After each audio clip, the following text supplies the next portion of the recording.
Hidup ini tidak semudah yang kita pikirkan, sebab Ayub pasal 7 ayat 1 berkata, setiap manusia dilahirkan oleh seorang wanita seperti orang upahan, seperti orang yang bergumul di atas permukaan bumi ini. Bahkan sebagai umat Kristiani, Alkitab jelas mengatakan bahwa kemalangan orang benar begitu banyak. Kita tidak luput dari semua tantangan pergumulan, tapi yang kita butuhkan hari-hari ini adalah dorongan, kekuatan, semangat yang hanya datang dari Tuhan. Sumber pengharapan kita, firman Tuhan sanggup menolong kita. Dan sebelum kita datang pada perenungan kebenaran firman Allah, sebuah pujian yang akan kita nyanyikan bersama. Ku sadar bahwa di dalam Tuhan hidupku menjadi berarti, rancangan indah dari Tuhan.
Sebelum kita datang pada perenungan firman Tuhan, kita dihantar di dalam doa oleh saudara Rodar.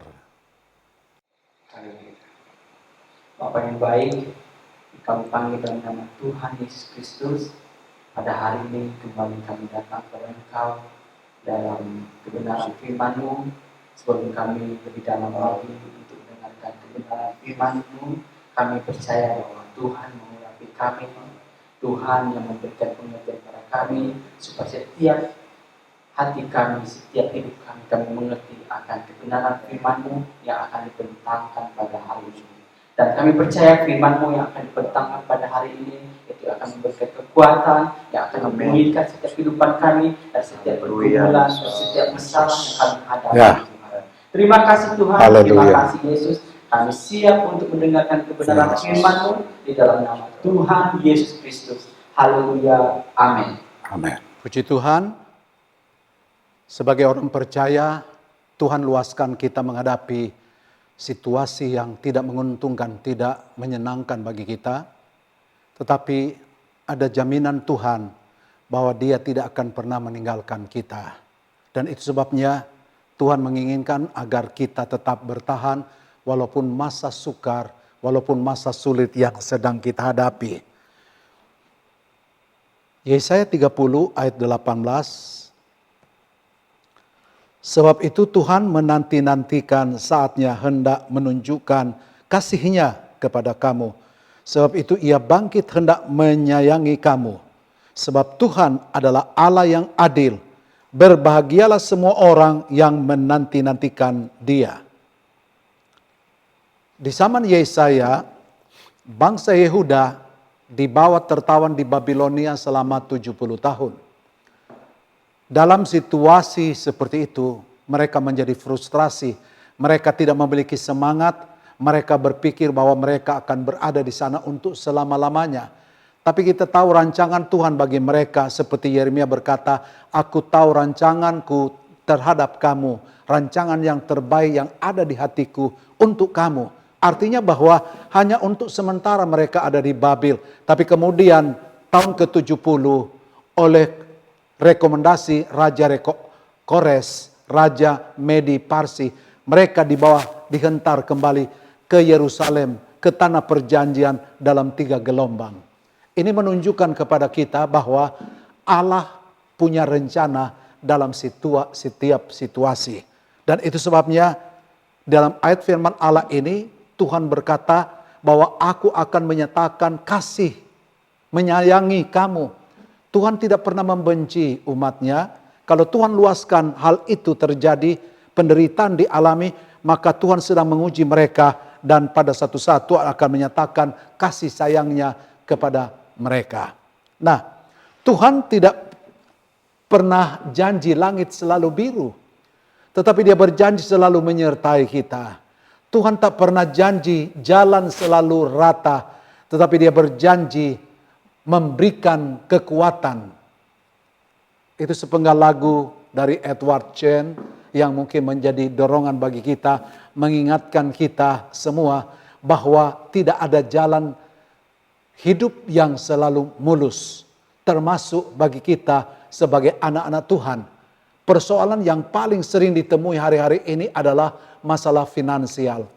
Mungkin ada yang sedang terjebak dalam hutang piutang. Mungkin ada yang terjebak dalam masalah ekonomi, dalam masalah kesehatan, dalam masalah hal-hal yang bersifat keuangan. Ada juga yang tengah menghadapi kebutuhan yang sangat-sangat mendesak. Tapi sekeras apapun usaha kita seolah-olah tidak pernah bisa memenuhinya. Semuanya itu tanpa begitu menyesakkan dan menakutkan kita. Tetapi janji Tuhan kepada bangsa Yehuda, aku akan menyayangi umatku. Aku akan menyatakan kasihku kepada umatku. Aku akan menyatakan anugerahku bagi umatku. Dan itu sebabnya sebagai umat Tuhan, kita pegang janji Tuhan. Sebab janji ini bukan cuma bagi bangsa Yehuda, tapi bagi kita yang hidup dalam penderitaan dan tekanan dalam COVID-19 ini. Kita perlu menyadari bahwa janji Tuhan ini masih relevan bagi kita, masih up to date bagi kita. Dan Tuhan tidak pernah berdiam diri. Umat Allah di zaman itu, ketika mereka terjebak di dalam pencobaan yang begitu luar biasa, mereka sampai pada satu kesimpulan sementara, Tuhan tidak peduli lagi, Tuhan tidak memperhatikan kami. Dan seringkali hal ini terjadi dalam kehidupan anak-anak Tuhan. Kita berpikir bahwa Tuhan lupa, Tuhan tidak kenal kita lagi, Tuhan tidak sayang kepada kita. Tapi Alkitab mengatakan Dia menyayangi kita, Dia mengasihi kita, dan Dia tidak pernah meninggalkan dan membiarkan kita. Yang pertama, Tuhan ingin menunjukkan kasih-Nya. Dalam ayat 14, seperti kehancuran tempayan tukang periuk yang diremukan dengan tidak kenal sayang, Sehingga di antara remukannya tiada terdapat satu kepingan pun yang dapat dipakai untuk mengambil api dari dalam tengku atau mencedok air dari dalam bak. Ini adalah gambaran bagaimana tukang priuk yang menghancurkan priuk itu sebab dia mau merevitalisasi, mau membentuk kembali. Nah, untuk membentuk kembali dia harus dihancurkan. Seperti itu bangsa Israel digambarkan bagaikan periuk yang berantakan. Seperti itu pun kita, ketika kita menghadapi persoalan yang berat, kita seperti tidak ada harapan. Hancur kita. Tidak ada pertolongan. Siapa yang dapat menolong kita?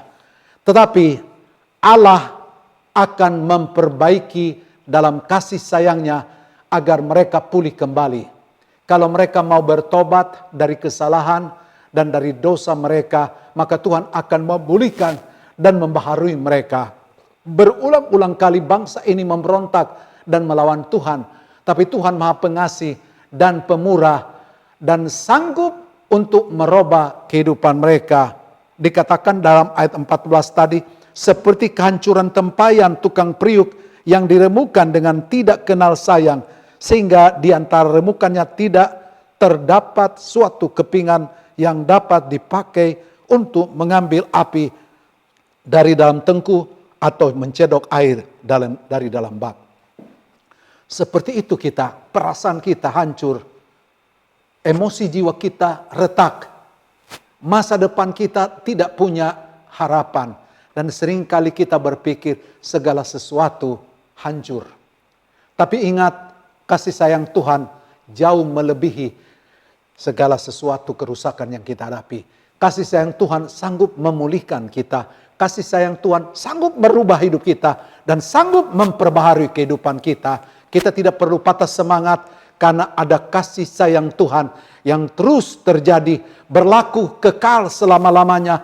Dahulu, kemarin, hari ini, bahkan sampai selama-lamanya. Kalau bangsa Yehuda dipulihkan, dikembalikan, bahkan mereka menerima kasih karunia Tuhan, kita sebagai anak Tuhan akan melihat hal yang sama. Kasih anugerah Tuhan dalam hal ekonomi, dalam hal keamanan, dalam hal kenyamanan, dalam hal kesehatan, di dalam kejiwaan emosi kita.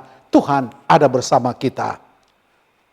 Hal kedua yang Tuhan mau katakan menarik pembacaan firman Allah ini, bahwa Tuhan adalah adil. Tuhan yang kita sembah adalah Tuhan yang adil. Bagaikan terkurung dalam ruangan sempit tanpa lubang angin, kepanikan membuat kita tidak bisa berpikir jernih untuk mencari pertolongan. Kita malah melakukan tindakan-tindakan ceroboh yang membuat kita lebih cepat kehabisan oksigen. Benar, seringkali kita menghadapi masalah di masa-masa sukar, reaksi kita adalah menjadi bingung, cemas, galau, sampai-sampai kita tidak lagi bisa berpikir sehat, logika kita menjadi tumpul.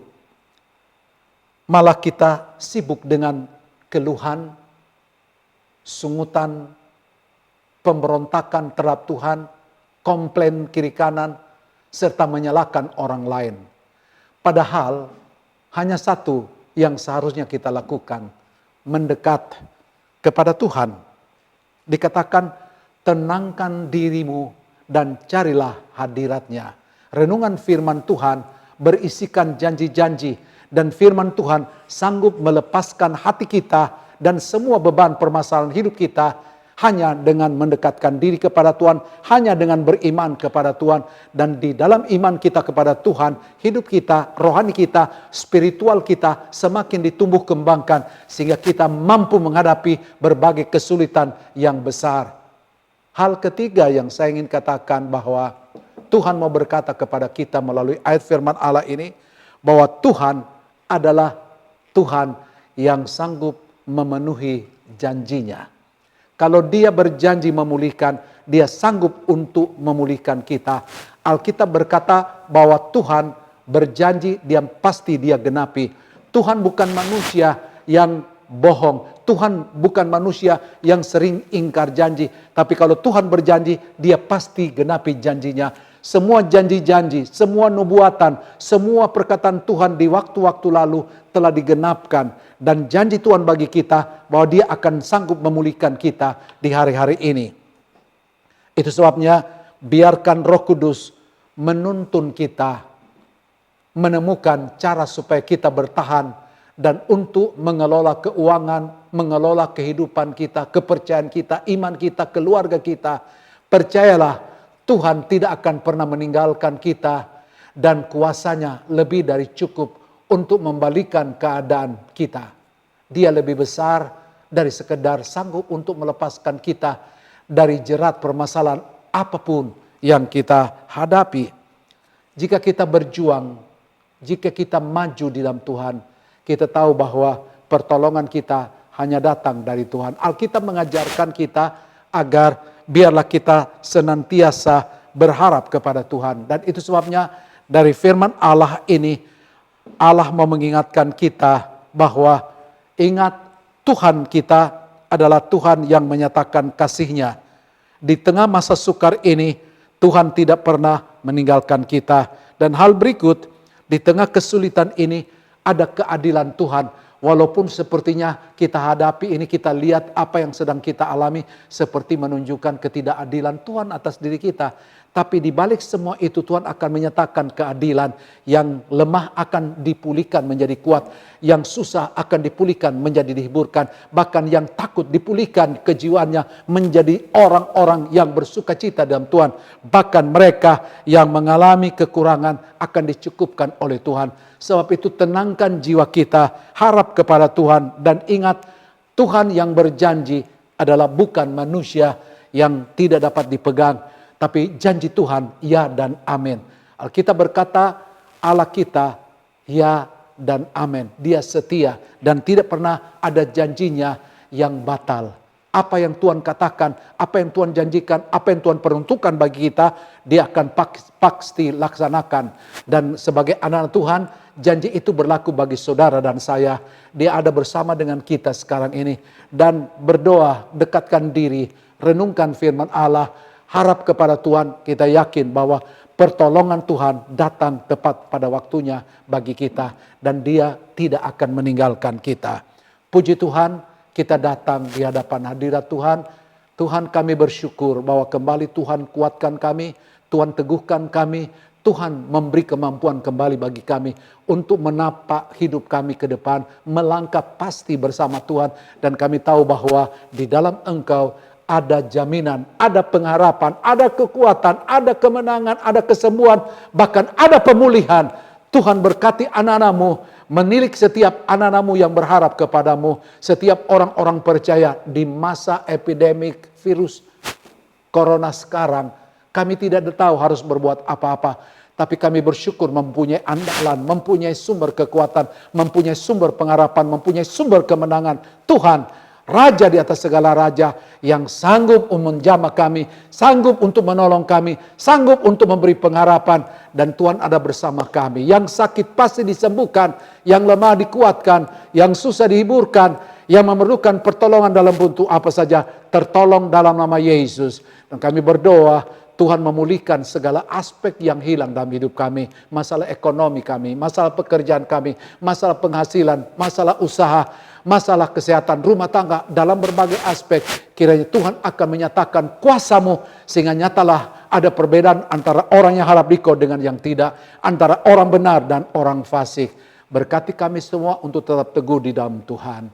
Dan akhirnya saudara terkasih dalam Kristus Yesus, kiranya wajah kemuliaan Allah menyinari, menaungi, menuntun, membimbing, memberkati kita sekalian.